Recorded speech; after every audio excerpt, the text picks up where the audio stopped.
Welcome to Career Maker coaching centre. आज हम start करेंगे ज्योमेट्री का दूसरा भाग। तो स्टार्ट करते हैं। सबसे पहले जिन लोगों ने अभी तक हमारे चैनल को सब्सक्राइब नहीं किए हैं तो अभी जो है सब्सक्राइब कर लें। और तो चलिए स्टार्ट करते हैं। क्वेश्चन नंबर 10 है कि एक समतल में एक त्रिभुज ABC, त्रिभुज के अंदर एक बिंदु O इस प्रकार है कि रेखाएं OB और OC जो है क्रमशः कोण B और कोण C को समद्विभाजित करती है। यदि कोण BAC बराबर 60 डिग्री हो तो कोण BOC बराबर क्या होगा। तो पहले हम इसको फिगर बना लेते हैं। एक त्रिभुज ABC बना लेते हैं, यानी ये त्रिभुज ABC हो गया। अब इसका नामकरण कर देंगे। ये हो गया A और ये हो गया B। अब नेक्स्ट क्या कह रहा है कि O इस प्रकार है कि रेखा O है जो रेखा OB और OC क्रमशः कोण B और C को समद्विभाजित करती है, यानी कोण B को दो भागों में बांट दिया और कोण C को भी दो भागों में बांट दिया। और ये मिल रहा है किस पे, O पे, यानी ये OB और OC जो है कोण B और C को दो भागों में विभाजित कर दिया। तो यदि कोण BAC यानी ये ऊपर वाला ये कोण दिया हुआ है कितना, 60 डिग्री। तो हमें निकालना क्या है, कोण BOC, यानी ये कोण क्या होगा, BOC।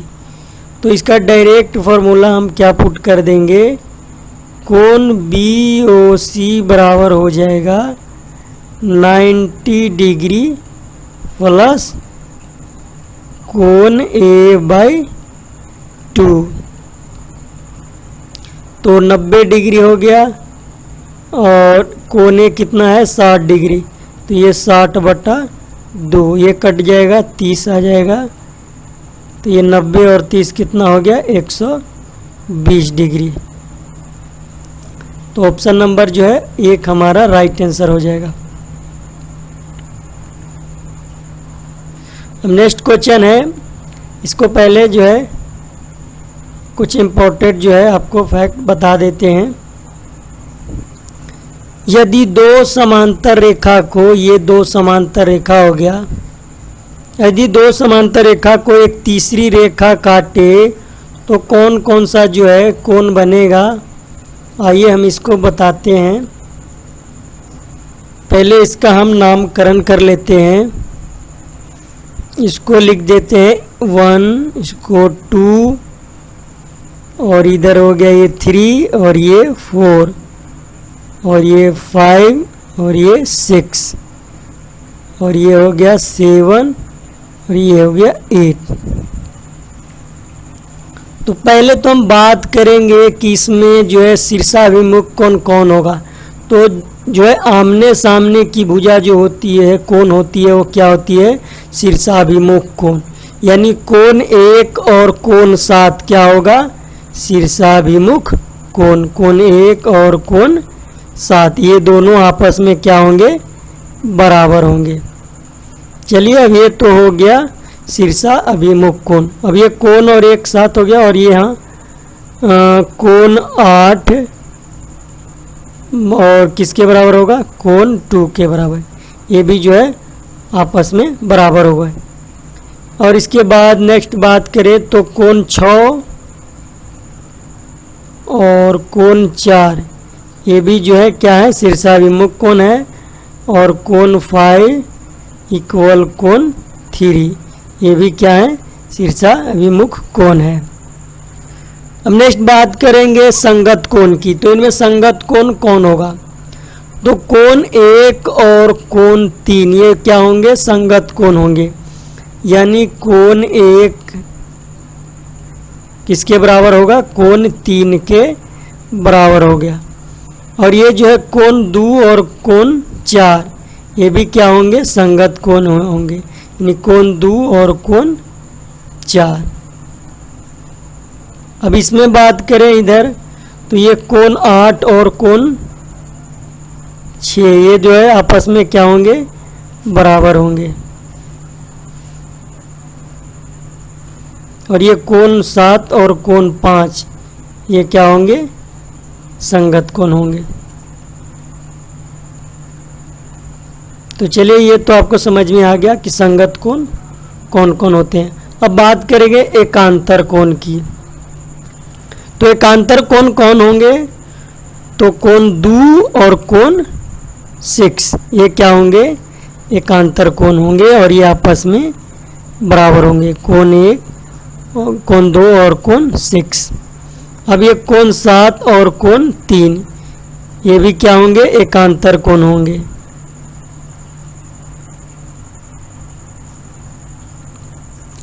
अब बात करेंगे कि तिर्यक रेखा के एक ही ओर के अंतः कोण। तो तिर्यक रेखा के एक ही ओर के अंतः कोण जो है कौन कौन से होंगे, तो कोण 2 और कोण 3 जो होंगे, कोण 2 और कोण 3 ये क्या होंगे, कोण 2 और कोण 3 जो है क्या होंगे, तिर्यक रेखा के एक ही ओर के अंतः कोण होंगे।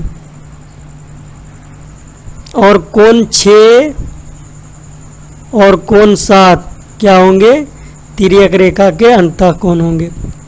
नेक्स्ट बात करेंगे बहिष्कोण की।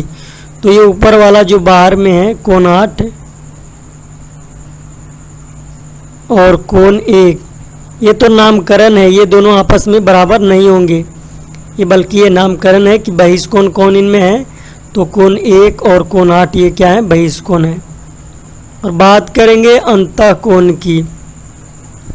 और अंतः कोण कौन हो जाएंगे, तो कोण 7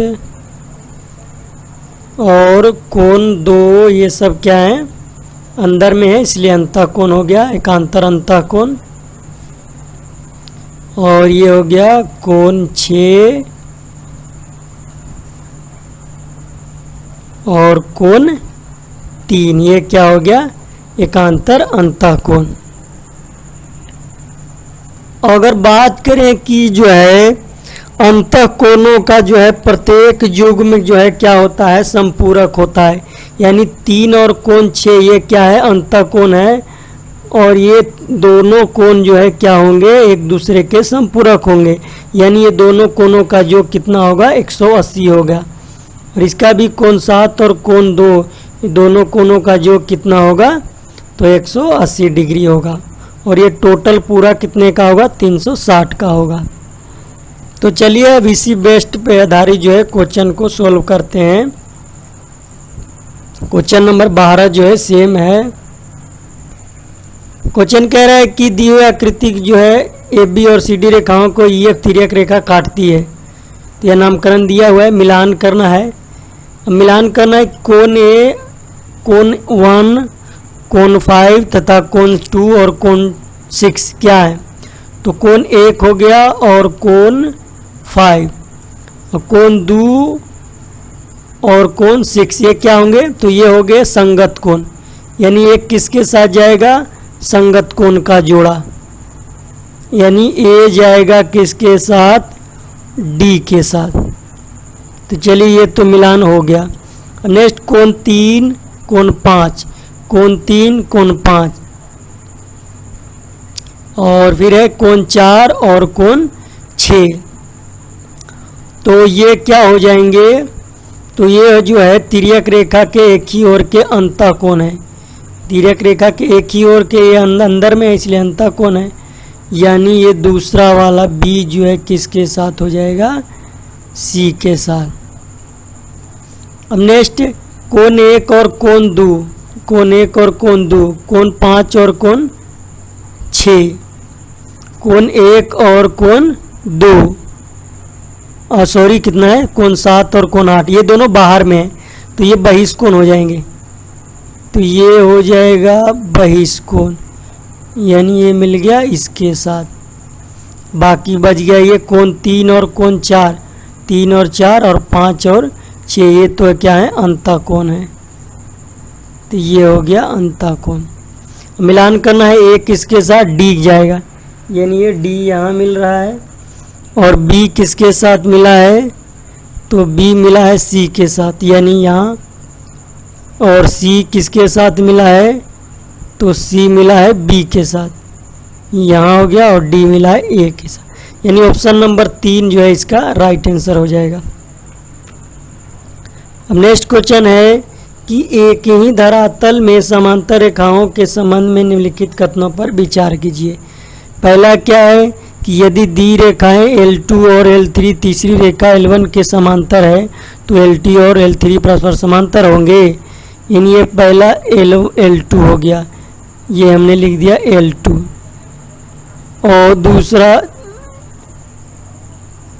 दो रेखा है, यहाँ दो रेखा L2 और L3, अब ये हो गया L3। और तीसरी रेखा L1 के समांतर, यानी तीसरी रेखा ये भी हो गया, ये L1 की, ये तीनों समांतर। फिर बाद में क्या कह रहा है कि L2 और L3 परस्पर समांतर हैं, तो ये देखें L2 और L3 क्या है, समांतर है, यानी ऑप्शन ए जो है क्या है, सत्य है। तो चलिए ये तो ऑप्शन ए हो गया। और बी देखते हैं, यदि दो रेखाएं L2 और L3 तीसरी रेखा L1 पर लंब है, यानी ये हो गया दो रेखा, अब ये तीसरी पे लंब है, यानी यहाँ लंब है, तो ये L2 है ना, ये L2 है, और L2 और ये L3 है, तीसरी रेखा L1 पर लंब है, यानी ये बड़ा वाला L1 पर लंब है। L2 और L3 परस्पर समांतर होंगे, L2 और L3, तो ये 90 डिग्री है, तो ये भी 90 डिग्री है, और दोनों के बीच की दूरी समान है, तो क्या होंगे, ये भी समांतर होंगे, यानी ऑप्शन नंबर बी भी सत्य है। नेक्स्ट कौन, सी, यदि L1 और L2 के बीच का न्यून कोण, यानी मान लेते हैं ये L1 है, अब न्यून कोण बना रहा है, तो यानी ये न्यून कोण बनाया L2। अब क्या कह रहा है कि L1 और L3 के बीच न्यून के, L1 तो ये है, तो एक L3 यहाँ बनाया, और इसका भी न्यून कोण ये थीटा हो गया, और इसका न्यून कोण कितना, थीटा। अब क्या कह रहा है कि बराबर है, ये दोनों बराबर हैं, थीटा और थीटा दोनों बराबर हैं, तो L2 और L3 जो है परस्पर समांतर होंगे, तो समांतर होंगे क्योंकि इन दोनों के बीच की दूरी समान है, और दोनों में थीटा ये भी बराबर है और ये भी बराबर है, तो ये भी समांतर होंगे, यानी ऑप्शन नंबर सी भी सत्य है। तो क्या कह रहा है कि इनमें कथनों में से कौन सही है, तो ऑप्शन नंबर ए हो जाएगा, क्योंकि ए बी और सी तीनों सत्य है। क्वेश्चन नंबर 14 है कि ABC एक त्रिभुज है और AB पर P एक ऐसा बिंदु है कि कोण ACP बराबर कोण ABC, यदि AC बराबर 9 सेंटीमीटर, CP बराबर 12 सेंटीमीटर तथा BC बराबर 15 सेंटीमीटर हो तो AP की लंबाई जो है क्या होगी। तो पहले तो हम त्रिभुज का एक फिगर बना लेते हैं, ये हो गया त्रिभुज। अब ये त्रिभुज हो गया, और इसमें क्या कह रहा है, कह रहा है कि त्रिभुज AB से पहले नामकरण कर देते हैं, ये हो गया A, और ये हो गया B, और ये हो गया C, और AB पे क्या है, P बिंदु है, यानी ये AB है, यहाँ पे P बिंदु है, ये हमने यहाँ पे P मान लिया। ये एक ऐसा बिंदु है जो कोण ACP यानी ACP ये हो गया, यहाँ जोड़ दिया गया, तो ये कोण हो गया कोण ACP, और कोण ABC, कोण ABC, ये दोनों जो है आपस में बराबर हैं, यानी कोण ACP ये वाला कोण और ये वाला कोण क्या है, आपस में बराबर है। इसमें कितने, दो त्रिभुज हो गए, एक तो त्रिभुज कौन सा हो गया, एक त्रिभुज हो गया APC, और दूसरा बड़ा वाला त्रिभुज, और दूसरा त्रिभुज हो गया ABC, जिसमें दिया हुआ है कोण कौन सा, कोण ACP किसके बराबर है, तो कोण ABC के बराबर है, यानी ये जो कोण जो है आपस में बराबर है। तो जब ये बराबर हैं तो ए दोनों में कॉमन होगा, यानी कोण ए जो है दोनों के लिए सेम होगा, यानी कोण ए बराबर कोण ए, दोनों त्रिभुज के लिए कोण जो है बराबर होंगे, यानी ये दोनों त्रिभुज क्या हैं, आपस में सर्वांग सम है। अब ये दोनों त्रिभुज जब आपस में सर्वांग सम है तब आपको एक फार्मूला मालूम होगा, क्या होगा, फार्मूला होता है ए पी,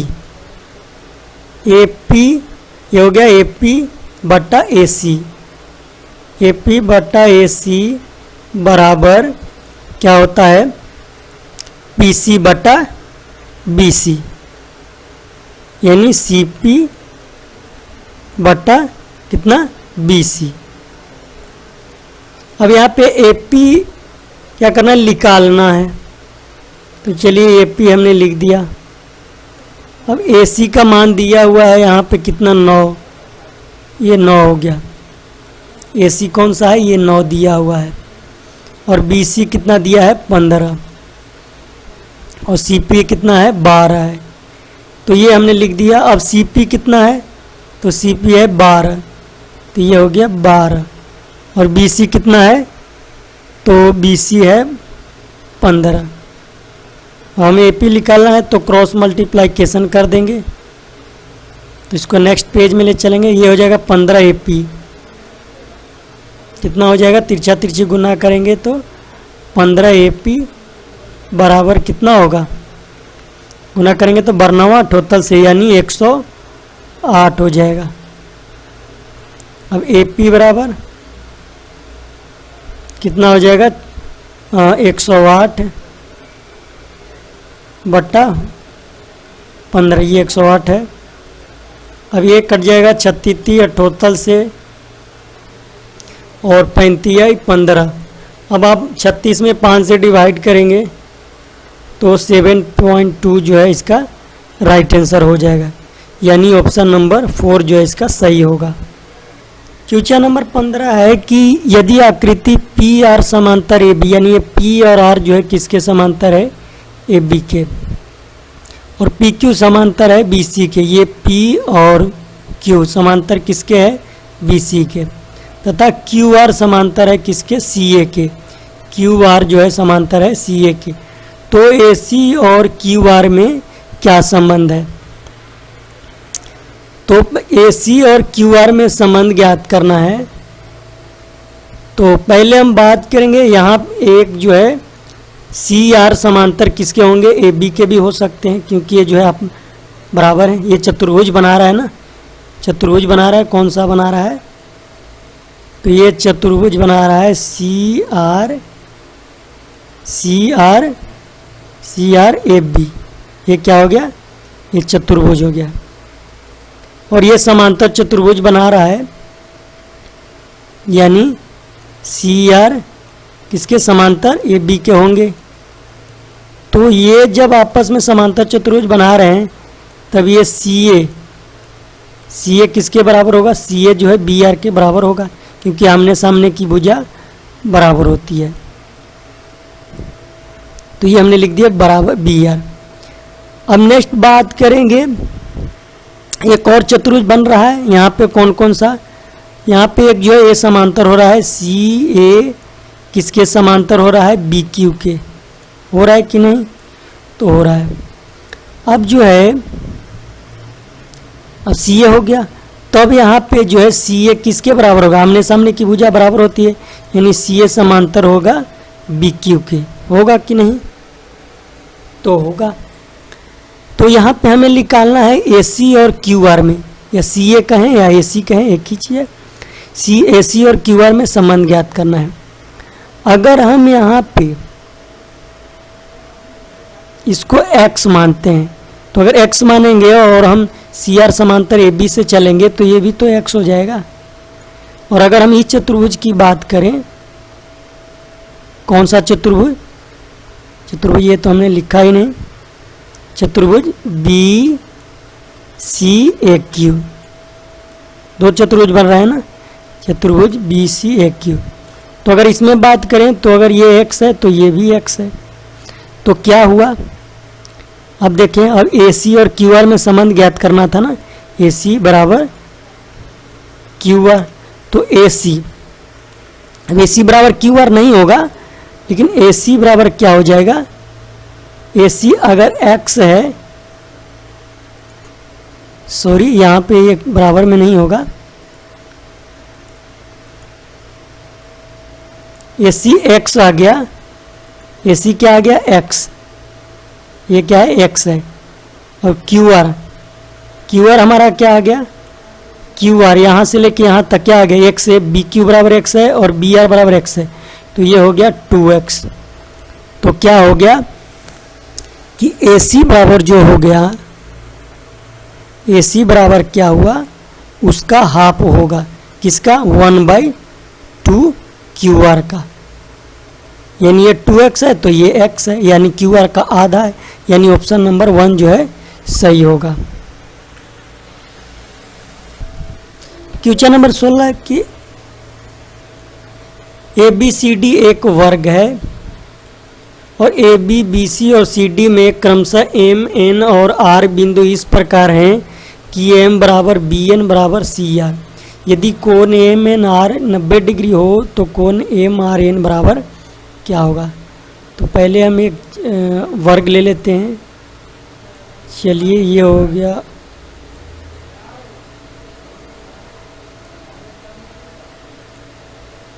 चलिए ये वर्ग हो गया। अब क्या कह रहा है कि A B B C C D, अब नामकरण कर देते हैं, इसका नामकरण कर देंगे। ये हो गया ए बी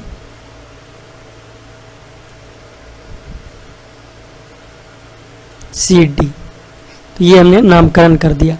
अब क्या कह रहा है कि एम एन आर बिंदु है, यहाँ ए एम बराबर है, यानी एम यहाँ होगा एम एम, और ये जो है एम बराबर बी एन है, यानी एन हो गया यहाँ, और सी आर के बराबर यानी आर हो जाएगा यहाँ, यानी ये जो है एक फिगर बनेगा।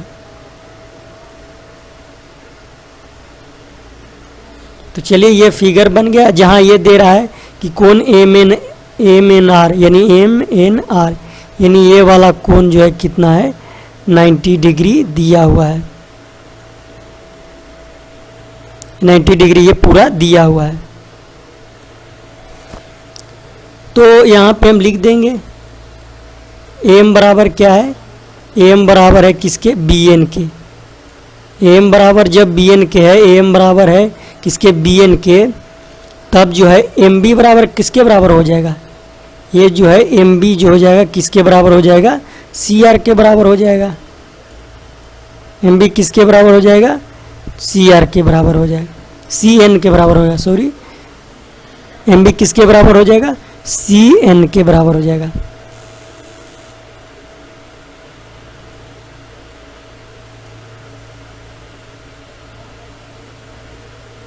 जब एम बराबर बी एन है, एम जो है ये किसके बराबर है, बी एन के बराबर है, तो अगर हम आगे बढ़ें तो बी एम बराबर किसके बराबर होगा, सी एन के बराबर हो जाएगा। एम बी किसके बराबर हो गया, सी एन के बराबर। अब यहाँ पे कोण भी दिया हुआ है कि कोण जो है आर, डायरेक्टली हम आर ए लिख देते हैं, यानी जो कोण आर, ये कोण आर जो है किसके बराबर होगा, एम के बराबर होगा। तो ये आर कोण भी जो है ये आर है गया किसके बराबर हो जाएगा, एम के बराबर हो जाएगा। तो आपको मालूम है कि त्रिभुज के तीनों कोणों का जो कितना होता है 180 होता है, जिसमें 90 पहले से दिया हुआ है। कोण एन जो है पहले से मालूम है हमको कि कितना है 90 है। तो अगर कोण, तब हमें क्या निकालना था, कोण आर निकालना था ना, आर। तो यानी ये दोनों कितना होगा, यानी ये दोनों को मिलाने पे 90 होगा, यानी ये 45 हो जाएगा, ये 45 हो जाएगा 90, और ये 90 दिया हुआ है ही। तो कोण जो है एम आर एन बराबर कितना हो जाएगा, दोनों को मिलाने पे 90 होगा, यानी 90/2 यानी 45 डिग्री हो जाएगा। यानी ए भी आर भी 45 और एम भी 45, तो ये दोनों मिला के 90 हो गया, और ये तो 90 है ही, यानी 180 डिग्री। तो हमारा राइट आंसर निकालना था कोण एम आर एन का। तो ऑप्शन नंबर 2 जो है इसका राइट आंसर हो जाएगा। तो आज का सेशन जो है इतना ही पे समाप्त करते हैं। अगर ये सेशन अच्छा लगा है तो वीडियो को लाइक कर दे, और जिन लोगों ने अभी तक हमारे चैनल को सब्सक्राइब नहीं किए हैं तो अभी जो है सब्सक्राइब कर लें। और इसका PDF जो है आपको वीडियो के डिस्क्रिप्शन बॉक्स में मिल जाएगा, तो आप जो है वहाँ से ज़रूर डाउनलोड करें।